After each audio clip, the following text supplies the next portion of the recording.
Oh non! Monsieur Dupont a été cambriolé. Quelqu'un est entré dans son studio et a dévalisé son coffre-fort. Voici des photos du coffre-fort avant et après le cambriolage. Parviendras-tu à repérer 5 objets volés par le cambrioleur?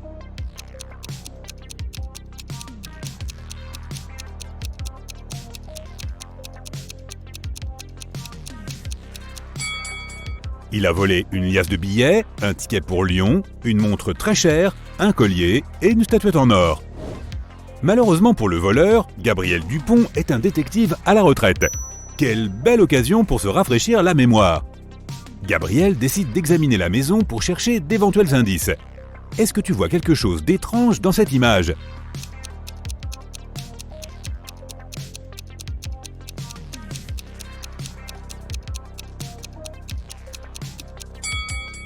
Il y a des traces de pas au sol.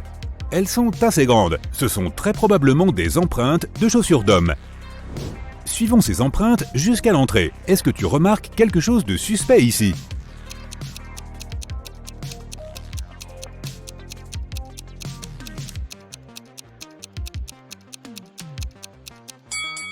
Il y a des débris de verre par terre. Étrange, aucune des fenêtres n'est cassée. Le voleur aurait-il cassé quelque chose qui lui appartenait? Le cambrioleur est entré dans la maison par la fenêtre. Gabriel décide de mener l'enquête dans le jardin. Est-ce que tu repères des indices?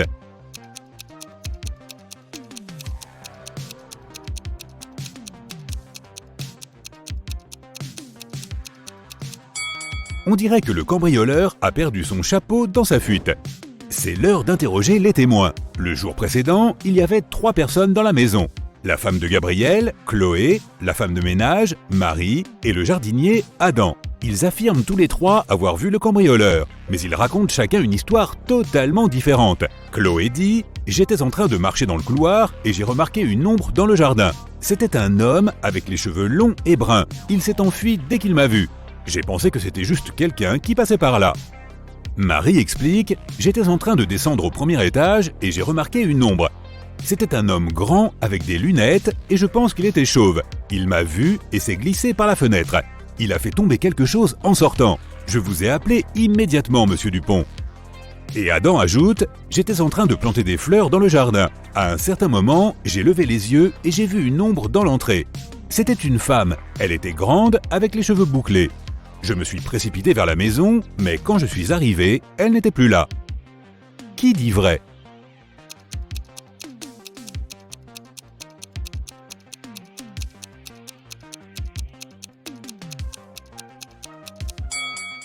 Marie. Adam a vu Chloé et Chloé a vu Adam, mais ils ne se sont pas reconnus. En ce qui concerne Marie, elle a cru que l'homme était chauve car il portait un chapeau. Elle a également dit qu'il portait des lunettes. Voilà d'où venaient les débris de verre. Gabriel demande plus de détails à Marie. Elle dessine un portrait du voleur. La cinquantaine, portant un chapeau et des lunettes. Le cambrioleur a volé un ticket pour Lyon et Gabriel décide de s'y rendre. Il prend un bus pour l'aéroport. Il décide d'entraîner son sens de la déduction pendant le trajet. Quel passager n'a pas de ticket?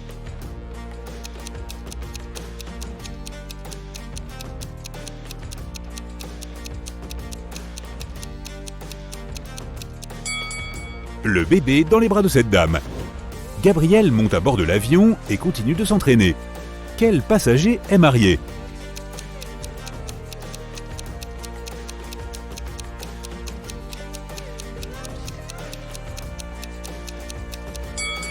Cette femme, elle porte une alliance. Gabriel arrive à Lyon. Il se rend à l'hôtel pour poser des questions sur le cambrioleur. Il doit attendre son tour pour pouvoir parler avec la réceptionniste. Pendant qu'il attend, sais-tu qui n'est pas un touriste parmi ces personnes?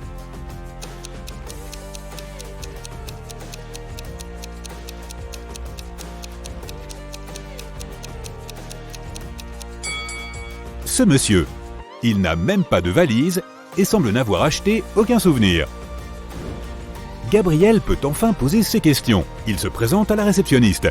« Bonjour, dit-il, je suis détective et j'enquête sur un crime. Pourriez-vous me fournir les enregistrements de votre caméra de sécurité de ces derniers jours ?»« Bien entendu, détective, mais pourriez-vous m'aider à résoudre un autre crime? Je pense que mon chien m'a volé quelques papiers. Peux-tu aider la réceptionniste à trouver son chien ?»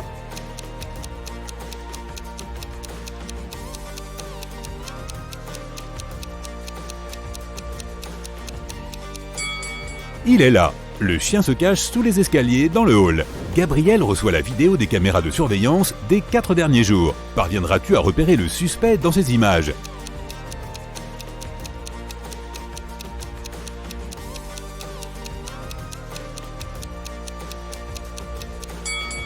Le voici. Quand il est arrivé le premier jour, il ne portait pas de chapeau, mais il portait des lunettes. Quelques jours plus tard, on le voit avec un chapeau et un costume très élégant. « C'est mon homme !» s'écrie Gabriel en montrant les photos à la réceptionniste. « Ah, mais je le connais !» répond-elle. D'habitude, il passe ses nuits ailleurs et ne revient qu'au matin vers 10 h. Gabriel décide de s'installer dans le même hôtel et d'attendre le retour du suspect. Après avoir porté ses affaires dans sa chambre, il décide de résoudre quelques énigmes avant d'aller dormir. Voici la première. 2 pères et 2 fils trouvent 3 oranges et les partagent. Chacun d'entre eux obtient une orange entière. Comment est-ce possible?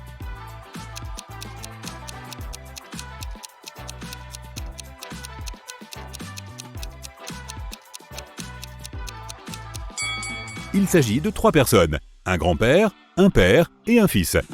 La deuxième énigme est plus difficile, mais Gabriel parvient à la résoudre facilement. Et toi? Une dame doit préparer 6 galettes. Comment peut-elle y parvenir en 15 minutes si la poêle ne peut contenir que 4 galettes à la fois et que chaque galette doit cuire 5 minutes de chaque côté?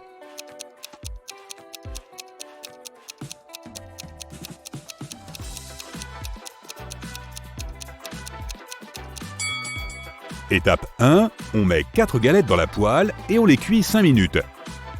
Étape 2, on retourne 2 galettes, on retire les 2 autres, on met 2 nouvelles galettes dans la poêle et on fait cuire 5 minutes. Étape 3, on enlève les 2 galettes cuites, on tourne les 2 autres, puis on ajoute les galettes à moitié cuites de la première tournée et on laisse cuire 5 minutes. C'est fait. Il y a un truc pour la dernière énigme, la voici. Un homme sourd et muet entre dans un magasin pour acheter un taille-crayon. Il place son index dans son oreille gauche et fait un mouvement de rotation à côté de son oreille droite avec l'autre main. Le vendeur comprend tout de suite ce qu'il cherche. Peu après, un homme non-voyant entre dans le même magasin.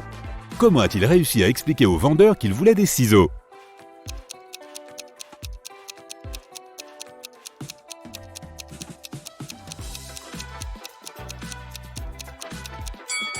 Il les lui a simplement demandé. Il est aveugle, pas muet. Le matin suivant, notre détective se réveille et descend au rez-de-chaussée pour attendre le suspect. Celui-ci arrive comme prévu à 10h15. Il s'agit d'un homme d'une 50aine d'années avec des lunettes.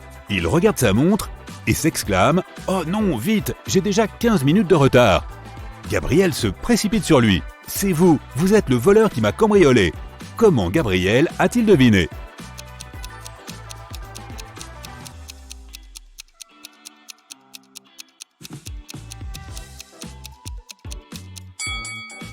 La montre que le suspect regardait était celle qui appartient à Gabriel. « Non, attendez, je... » bafouille l'homme en reculant. Et puis d'un coup, il se met à courir. Oh non, Gabriel le poursuit, mais l'homme s'est déjà caché quelque part. Il a pris un de ces 3 chemins pour s'enfuir. Il y a une voiture de police qui bloque cette rue. Le deuxième chemin mène à une allée tellement sombre qu'on n'y voit rien. Le troisième chemin est bloqué par une foule de gens. Réfléchis. Par où est passé le criminel?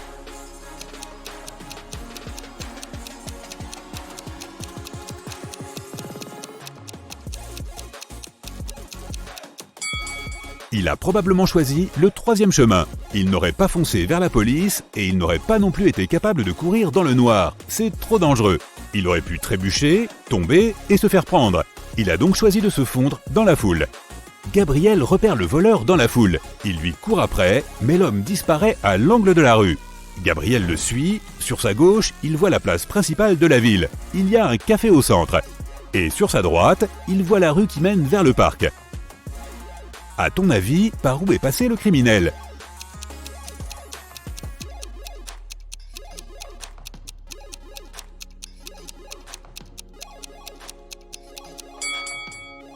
Il se dirige vers la place.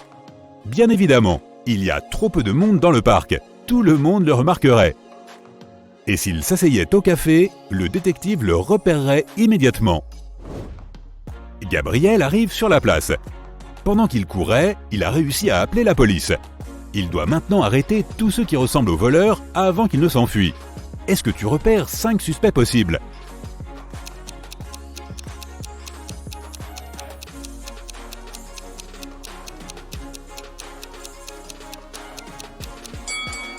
Les voici. Ils portent tous des lunettes et des chapeaux. La police arrête les suspects et les emmène au poste pour les interroger. Ils se ressemblent tous. Malheureusement, notre voleur a déjà réussi à dissimuler la montre. Donc Gabriel doit trouver un autre moyen pour l'identifier. Qui est le voleur?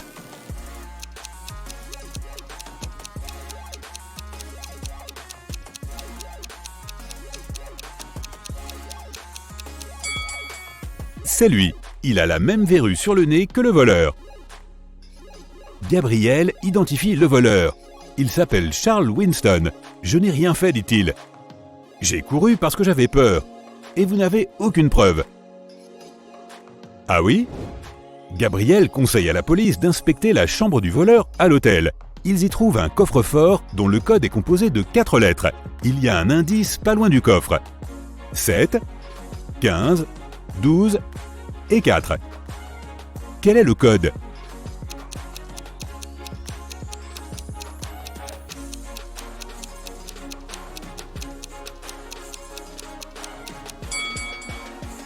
C'est Gold. Les nombres correspondent à l'ordre des lettres dans l'alphabet. Dans le coffre-fort, la police trouve la statuette en or de Gabriel. Malheureusement, ils ne trouvent rien d'autre. Le voleur a déjà tout vendu. Mais l'important pour Gabriel, c'est que justice soit faite.